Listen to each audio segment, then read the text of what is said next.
L'histoire de la lucarne, elle est née au quartier des Pyramides à Évry. C'est mon grand frère, on l'appelle Guy.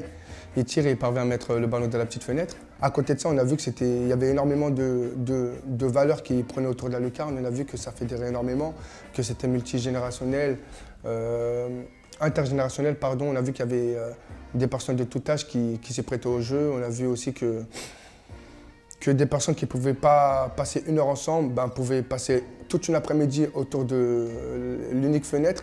Et c'est là qu'on s'est dit qu'il fallait faire quelque chose. Et à côté de ça, on a une forte retombée presse. On a reçu journalistes, influenceurs, célébrités, footballeurs et même des amateurs du ballon rond qui sont tout simplement venus s'y prêter au jeu.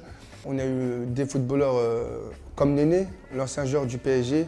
Ce qui est fort dans la lucarne, en fait, c'est qu'à aucun moment on a pu démarcher les célébrités. C'est toujours les célébrités qui se sont dit « Allez, on va venir à Évry et on va tenter de tirer ». Je vois un Néné. Je dis « Oh, quel Néné ?» Je dis « C'est pas possible ». Et moi, j'y croyais pas en fait parce que c'était improbable que Néné puisse nous envoyer un mail en disant qu'il souhaiterait venir à Évry. Jusqu'au jour où on s'est appelé en FaceTime, j'ai vraiment vu que c'était lui. Je dis « Ah ouais, c'est fort ». On a eu Néné, on a eu Mehdi Benassia, on a eu… oh là là, on en a eu. On a eu Thibaut Inchep, on a eu Ahmed Silla, on a eu Alban Ivanov, on a eu le maire de Poissy, M. Carl Olive. Franchement, j'ai pas de mots pour ça, mais ouais, la vidéo de Carl Olive, sur le coup, c'est la même que Néné en fait. C'est des personnes qui réussissent à la mettre et d'un coup, t'as 40 000 personnes qui leur sautent dessus et c'est fort en fait, c'est fort. On ne connaissait pas du tout le Club 21, mais on s'est dit, allez, c'est une nouvelle opportunité pour nous d'y aller. On vient d'avoir Paul Lee qui veut investir sur notre mur. Allons au Club 21, on n'a rien à perdre de toute façon. On a eu cette grosse chance de rencontrer Minja du Club 21 qui nous a accompagnés. Depuis septembre, elle nous accompagne sur le développement du projet. En plus, ça n'était pas du tout foot. Nous, on est des pros du foot, donc on lui a un peu montré le monde du foot.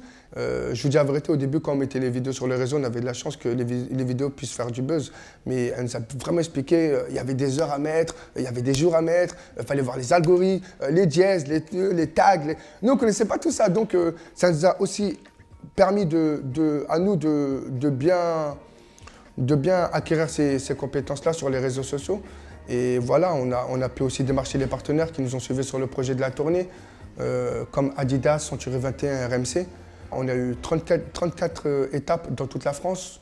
On a terminé, la dernière étape, c'était la finale. On a pu avoir un gagnant dans chaque ville et les ramener là où tout a commencé, à Évry. Ça s'est super bien passé, il n'y a eu que des sourires, tout le monde était content. Et là, on est sur une tournée estivale. Tout le mois de juillet et en août, on coupera. Je ne connaissais même pas le but d'un mentor. Et quand on a échangé avec Minja, on a tout de suite compris qu'en fait, c'était la personne idéale pour pouvoir bien nous guider. Parce que c'était tout nouveau pour nous, on avait plein d'idées en tête, mais on ne savait pas comment bien structurer. Minja, elle n'est plus dans le Club 21, elle est dans la lucarne maintenant. On va rompre le contrat avec Minja, le Club 21, elle va être dans la lucarne maintenant.